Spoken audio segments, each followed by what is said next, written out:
warahmatullahi wabarakatuh. Waalaikumsalam. Alhamdulillah, Alhamdulillah atas nikmat kesempatannya istimewa secara tubuh kita bisa hadir di ruangan ini dalam rangka memenuhi undangan kami PT Pelajar kegiatan pertemuan koordinasi pemberdayaan dan juga selawat dan salam kita sampaikan buat junjungan kita. Senantiasa kita berharap semoga tiap kala nanti kita dapat sepanjang. Amin. Selamat pagi, salam sukses untuk kita semua. Bapak, Ibu, para kabit yang kami hormati, Bapak kasih Ibu juga sekaligus koordinator penyuluhan dan juga staf dari dinas kabupaten kota yang kami bahagiakan. Terima kasih sekali lagi kami menyampaikan kita semua telah berkenan hadir memenuhi undangan kami dari PT Pelajar. Dapat kami sampaikan juga bahwa seharusnya Pak Kepala Dinas dan juga Ibu Kopeti telah hadir di sini, namun Bapak Kepala Dinas yang kami mintakan untuk memberikan arahan kepada kita di pagi ini menghadiri rapat yang sudah juga dikatakan Gubernur. Ibu Kopeti baru juga nyampai tadi pagi dari Rokan Hilir. Saya serahkan kepada kami. Untuk itu kami dipersilakan untuk bisa menyampaikan, menghantarkan untuk acara kita bisa terlaksana pagi ini. Yang sudah lama atau baru ada beberapa hal sedikit yang memang kita perlu luruskan lagi atau kita buat jadikan itu satu tujuan akhir kita supaya kemana kita mau membina ini sama-sama juga kita pahami dan bisa kita laksanakan. Dan bagi yang baru, marilah di sini kita sama-sama berkolaborasi ya. Artinya apa yang Bapak Ibu sudah memiliki juga bisa juga nanti kita masukkan dan juga kepahaman kita ini bisa sama ketika keluar dari acara pertemuan ini. Yang pertama saya ingin memperkenalkan logo. Kalau dibaca itu pemberdayaan masyarakat pertanian, tanaman pangan dan hortikultura, panjang kali. Belum selesai kita ngomong udah pergi orang mungkin.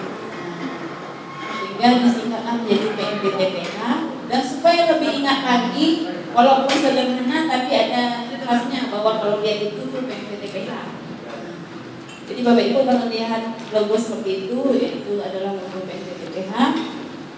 Sehingga nanti kalau ada yang melihat logo seperti itu, berarti itu adalah program kita untuk sama-sama kita laksanakan. Saya yang pertama akan masuk dengan apa itu program pemberdayaan masyarakat pertanian, tanaman pangan, hortikultura. Ada bedanya yang sebelumnya, ini kepada Bapak Ibu yang lama juga. Dulu judulnya cuma program pemberdayaan masyarakat pertanian, tanaman pangan dan hortikultura. Tapi sebetulnya nafas, berapa arti nafas? Nafasnya PMPTPH ini adalah kegiatan peningkatan SDM, jadi melalui pelatihan secara terpadu. Terpadunya berarti antara petugas nanti, kemudian dengan petani juga, itu ada kegiatan pelatihannya sehingga nanti petugas bisa lebih meningkatkan kemampuannya dalam meningkatkan kemampuan petaninya. Kita yang dari penyuluhan sudah paham prinsip pembinaan kelompok tani. Yang pertama adalah kebebasan. Jadi kita tawarkan kepada mereka, memang mereka bersedia untuk dibina melalui kelompok tani. Mereka bersedia dibantu, difasilitasi oleh para penyuluh kita dan dibimbing dan dimonitor oleh para pejabat struktural eselon 4, eselon 3 3 teman eselon 2. Jadi mereka bebas juga menyampaikan apa yang mereka inginkan. Jadi prinsipnya memang kebebasan. Ini kita pakai juga karena memang itulah prinsip pembinaan kelompok tani yang sudah diberi acuannya dari Badan Penyuluhan dan Pengembangan SDM. Yang kedua, keterbukaan. Kita harapkan juga di kelompok kita terjadi keterbukaan dalam kelompok, karena kita tahu mungkin Bapak Ibu juga pernah menemukan di kelompok itu ada juga antar anggota itu kurang terbuka gitu kan. Jadi kita harapkan di kelompok yang memang kita mau jadikan model ini adalah kelompok yang bisa menerapkan prinsip-prinsip ini. Yang ketiga, partisipatif, berperan serta. Yang keempat, keswadayaan. Jadi ketika kami turun dari provinsi datang ke kelompok, anggota kelompok memang semuanya nanya, kami dapat apa dengan kita datang? Nah, Pak Tony ketawa, karena dia sering ngasih sebetulnya. Ini ada program tapi nggak ngasih gitu. Nah, jadi kita harapkan mereka jangan bertanya apa yang bisa didapat, apa yang bisa didapat terus, karena mereka sebetulnya sudah dapat dari bidang-bidang, dari Pak Tony karena jadi PLA, dari Pak Suwandi, dari pangan sekarang Pak Suwandi ya. Oh, pangan horti, KB, banyak uang Nah, kemudian ada bapak-bapak yang lain yang juga jadi kabit bidang teknis sekaligus di pembuahan. Yang berikutnya kesetaraan. Tidak ada anggota kelompok yang posisinya lebih rendah daripada anggota kelompok yang lain, atau anggota kelompok posisinya lebih rendah dari kita sebagai petugas. Saya rasa semuanya juga tahu, tapi sering terjadi juga di lapangan. Ada sifat otoriter dari beberapa oknum, bukan dulu semuanya, tapi ada oknum penyuluh yang pokoknya kalian ikut aja saya, kalau kalian mau bantu ikut saya aja. Itu tidak kesetaraan namanya kan? Dan itu memang ada terjadi, dan kita harapkan di kelompok kita tidak terjadi seperti itu. Kemudian adanya kemitraan. Setiap anggota kelompok itu mereka bermitra baik di antara mereka maupun. Ini hanya mengulang-ulang aja ya Bapak Ibu ya. Prinsip pembinaan kelompok tani kami ulang lagi supaya kita sama-sama merunut lagi ke kelompok kita. Kelompok penyuluh yang sudah didampingi penyuluh, apakah prinsip ini sudah berjalan atau belum? Nah, kami mengharapkan di kegiatan PMPTPH ini kita perhatikan kembali supaya kita bisa menjadikan kelompok tadi lebih berdaya, tidak merasa di bawah terus atau merasa tidak mampu. Sekarang saya masuk ke kegiatan PMPTPH-nya. Sasarannya siapa? Sasaran nanti di kelompok itu adalah petani yang tergabung dalam kelompok tani dan mendapatkan program pembangunan bidang tanaman pangan dan hortikultura. Jadi memang untuk program PMPTPH ini tidak kita akomodir yang usahanya perikanan, karena kita mendukung bidang teknis kita. Jadi untuk perikanan tidak, untuk peternakan juga tidak dianjurkan, tapi harapannya adalah bidang tanaman pangan dan hortikultura. Perkebunan juga belum. Jadi kita bisa fokus pada ini. Ini sasarannya. Kemudian syarat sasaran tadi, yang pertama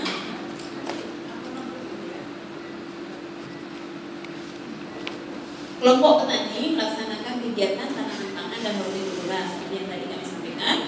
Yang kedua, dia punya berita acara pengunjungan kelompok, memang dia adalah kelompok tani, dan alhamdulillah sekarang di Badan Penyuluhan dan Pengembangan SDM melalui Bapak Ibu yang bertugas di bidang penyuluhan sudah mengumpulkan data kelompok di Simluh ya. Kalau bisa yang memang sudah terdaftar di Simluh, jangan tiba-tiba ada. Berikutnya jumlahnya. Nah, kelompok bervariasi kan di tempat Bapak Ibu. Nah, di sini kami khusus 20 sampai 25 karena bervariasi. Tapi banyak juga yang 25, yang 50 gitu kan. Tapi untuk program ini kita harapkan yang bisa kita fokuskan adalah jumlahnya, khususnya nanti dengan PPTK kami menyampaikan bahwa yang akan diakomodir itu adalah 25. Jadi kalau misalnya ada yang 20 terpaksa diikutkan dari kelompok lain sebagai yang bisa ikut kegiatan pertemuan rutinnya. Tapi kalau misalnya dia lebih, nah boleh dibuat 25 atau disesuaikan misalnya ada 35. Jadi kalau misalnya kalau tersedia 25, nanti kalau ada konsumsinya lauknya sepotong-sepotong seorang, jadi kalau 25 berarti ada potongan lagi gitu. Yang penting adalah kelompok-kelompoknya jangan sampai bermasalah gara-gara ini gitu. Itu penyuluh lebih tahu. Yang terakhir, bersedia mengikuti kegiatan pemberdayaan.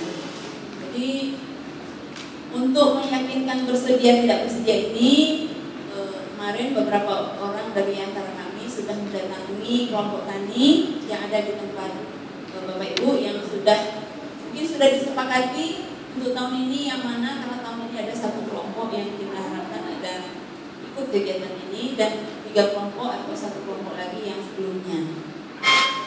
Jadi ini syarat untuk pemberdayanya. Nah, ini nanti harapan kita mau jadi apa nih kelompok kalau kita bina seperti ini? Apa beda dengan yang diarahkan oleh penyuluhan atau sama? Sama sebetulnya. Tapi ini dibuat agak lebih spesifik. Ada 4 indikator yang kita harapkan muncul setelah ada kelompok tadi mengikuti PMBTPH ini. Karena apa Bapak Ibu? Kalau nggak dituliskan tujuan indikator kita ini kemana mau dibawa, kadang-kadang kita nggak tahu dari mana memulai, kapan dan seperti apa mengakhirinya. Penyuluh sering disuruh ajak petani mengikuti pertemuan, ajak petani untuk menerapkan teknologi, gitu kan? Nah, tapi dengan adanya PMBTPH ini kami mengajak, kita mendukung yang disampaikan oleh penyuluh tadi, tapi mari kita buat target kecil lah sebetulnya ini. Setelah ini tercapai bisa lagi nanti menyusun target yang lain. Yang pertama indikator keberhasilannya adalah petani tadi melaksanakan usaha agribisnis di bidang tanaman pangan dan hortikultura yang berkelanjutan serta ramah lingkungan.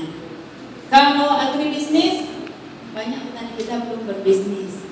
Banyak petani kita menanam untuk belum berhasil, ya. Yang ada petani nanam padi 4 hektar lahannya, itu udah bisnis tuh. Kalau nanam padi 1,5 hektar, 4 hektar, itu nggak akan bisnis. Nah, bagaimana supaya dia bergerak di bidang tanaman? Karena bisa pangan ya horti, karena semuanya dibutuhkan oleh manusia, oleh yang nanam sendiri sama yang masyarakat lainnya. Itu indikator yang pertama. Saya harapkan kita bisa juga mencatat ini. Jadi nanti kalau mau ngasih pengarahan, nah kita buka lagi catatan tentang indikator ini. Yang kedua, indikatornya adalah kelembagaannya kuat dan mandiri. Kelembagaan petani itu kan kelompok tani. Jadi kalau memang kelompok tani, memang kelompok tani lah dia, bukan namanya saja kelompok tani, tapi dia kelompok tani yang dikenal oleh orang. Ada ciri khasnya di kelompok tani yang menyebabkan dia dikenal orang. Ada beberapa contoh tuh kelompok tani. Ciri khasnya dia memproduksi beras. Karena kalau kuansing ya, beras kuansing. Dikemas juga, kemas ya Bu. Ini tadi. Nah, ada juga beras kemas ya. Ada. Nah, atau dia menghasilkan sayur dengan cara rumah pangan lestari. Itu ciri khasnya. Atau ciri khasnya dia, pokoknya coba dicari apa yang bisa dihasilkan oleh kelompok tani. Itulah kelembagaan yang kuat, mereka kompak, mereka punya penghasilan yang bagus, dan mereka bisa menyampaikan apa yang mereka inginkan dengan bebas. Karena orang yang tidak kuat dan mandiri, dia tidak akan berani menyampaikan apa yang dia inginkan. Yang ketiga, adanya pembukaan modal sendiri. Kemarin ada pelatihan benih ya Pak Arwi. Di situ Desa Mandiri Benih, sekarang ada program Desa Mandiri Benih. Para penangkar benih itu menyampaikan kami sebetulnya butuh modal untuk beli dulu benih yang sudah disediakan oleh penangkar-penangkar, supaya nanti penangkarnya udah langsung dapat duit. Tapi dari situ kita juga bisa jadi sumber investasi. Nah, betulnya modal sendiri, dana bersama di kelompok itu kalau bisa jalan. Petani nggak mau, nanti akan muncul nih masalah-masalah, nanti ada sesinya dengan Pak Amrizal. Itu nanti akan muncul salah satunya itu nanti.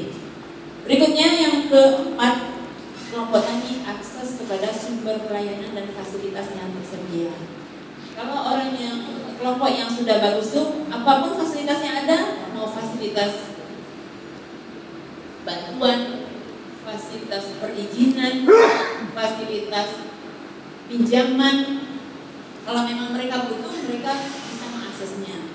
Bisa mengakses sendiri, bisa bikin proposal sendiri, bisa mengusulkan sendiri, tapi tetap di bawah monitoring oleh penyuluh. Nah, untuk PMPTPH ini strategi dasarnya adalah ada kegiatan peningkatan kemampuan sumber daya manusia dalam bentuk ini, kita kumpul ini juga dalam rangka peningkatan kemampuan SDM.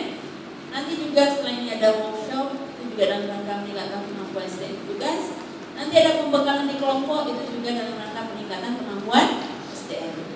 Yang kedua, ada kegiatan strateginya penguatan kapasitas kelembagaan. Jadi kelembagaan tani ini gak penyuluhan lah sebetulnya kita lakukan kan Bapak Ibu ya. Nah, dengan PMPTPH ini kami ingin sama-sama mendukung dan mendorong.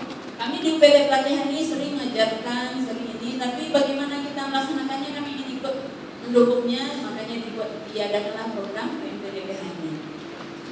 Kalau di bidang-bidang, beliau yang saya tahu Kabit ini, daftar kelompok sudah dapat, anggota sudah dapat, luas lahan orang per orangnya dan satu kelompok sudah dapat, salurkan bantuan. Apa indikator berhasilnya? Yang penting itu ditanam dapat berproduksi. Tapi bagaimana kelompoknya? Padahal tadi sudah dipersyaratkan ada kelompok. Tapi bagaimana kelompoknya?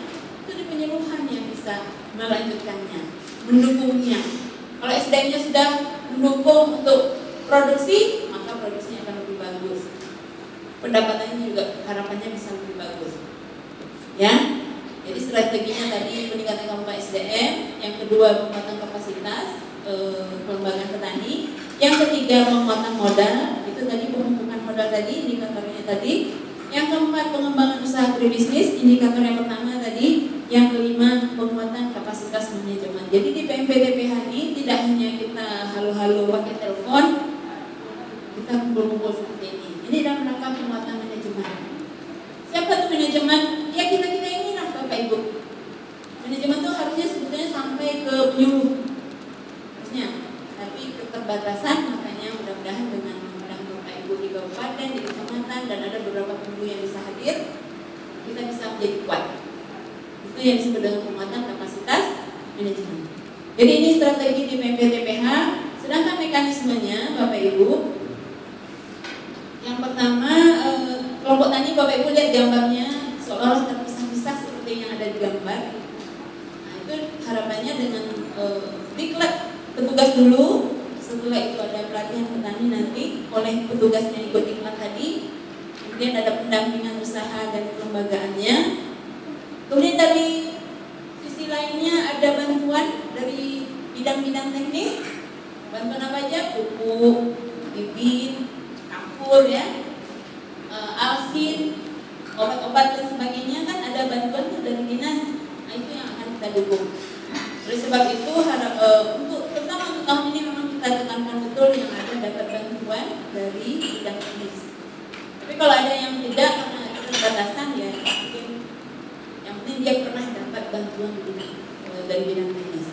Setelah ada kegiatan pelatihan dan penguatan tadi, maka harapannya yang bulat itu tercapainya indikator PMPTPH, dan harapannya adalah kelompok tani itu menjadi lebih kompak, lebih solid, lebih mandiri.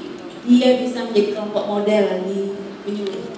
Di penyuluh misalnya punya kelompok berapa? 1 orang, 10, 6, 16, 15. Nah, kalau ditanya penyuluh, mana nih kelompok yang bisa kamu andalkan, yang bisa jadi contoh?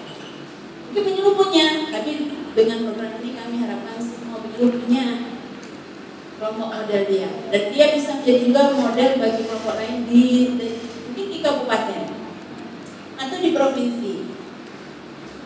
Dan nanti kelompok-kelompok tadi harapannya bisa menjadi cikal bakal P4S. Tadi dari sambutan kepala dinas itu diharapkan dari P4S. P4S karena P4S ini mereka butuh dukungan, tapi kita anggap itu kan udah swadaya, jadi kita juga kurang ini ya, kurang ke P4S-nya. Maka harapan kita sekarang memunculkan yang bulat itu dulu, bisa menjadi kelompok model ya. Nanti mudah-mudahan setelah itu muncul P4S yang lain. Kalau di Kampar P4S-nya dulu di 13 Kota Kampar, sekarang udah pindah ke Kubang Raya. Nah, untuk kabupaten lain dulu di Inuh juga ada P4S. Mana Pak Taksi tadi? Nah, ada Pak, sekarang masih belum pernah komunikasi mungkin ya. Nah, tapi ini saya koreksi, P4S itu tidak pindah ya. oh tidak pindah. Iya benar. Iya maaf Pak Yusri. Ya, makasih Pak Yusri. KJF Kampar ya. Oke. Jadi ini Bapak Ibu, dan ini mungkin belum pernah kami berikan pada tahun-tahun sebelumnya. Tahun-tahun sebelumnya cuma bisa jadi contoh, jadi model gitu aja kan. Nah ini tugas ini tahun ini dalam bentuk workshop. Namanya workshop karena nggak boleh pelatihan. Dalam bentuk workshop, namanya workshop, tapi kegiatannya adalah selain kita membuat menyusun sesuatu, tapi juga kegiatan pembukaan bagi yang baru. Setelah itu baru nanti kita akan lakukan kunjungan atau pendampingan penyuluh yang ikut di workshop tadi akan menerapkan apa yang dia rencanakan dari workshopnya ya. Hubungan kerjanya ya seperti ini. Jadi mohon maaf masih dinas pertanian dan peternakan karena susah melupakan peternakan. Sempat bergabung, baru mau senang-senangnya bergabung tadi, sudah disuruh pisah lagi ya. Jadi ada kadang-kadang masih tertinggal peternakannya. Nah sekarang bidang UPT terkait, jadi ada bidang teknis, ada UPT pelatihan di provinsi. Nanti UPT pelatihan provinsi berkoordinasi dengan bidang atau seksi yang menjalankan penyuluhan di kabupaten kota.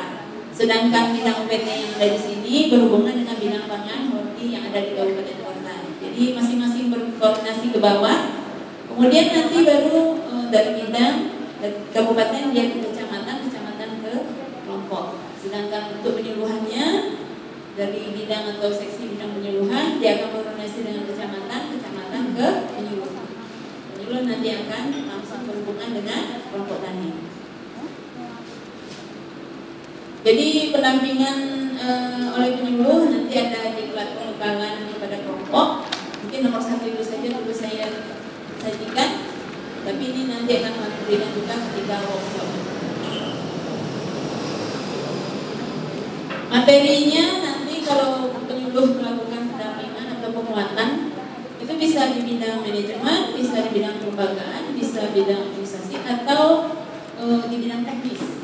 Di teknis apa yang ingin dimajukan di kelompok tadi silahkan dibicarakan juga atau dibicarakan dengan tani atau antar Bapak Ibu yang hadir di sini. Saya kira itu untuk PMPTPH-nya. Tapi sebelum mengakhiri, saya akan menyampaikan selintas dulu kegiatan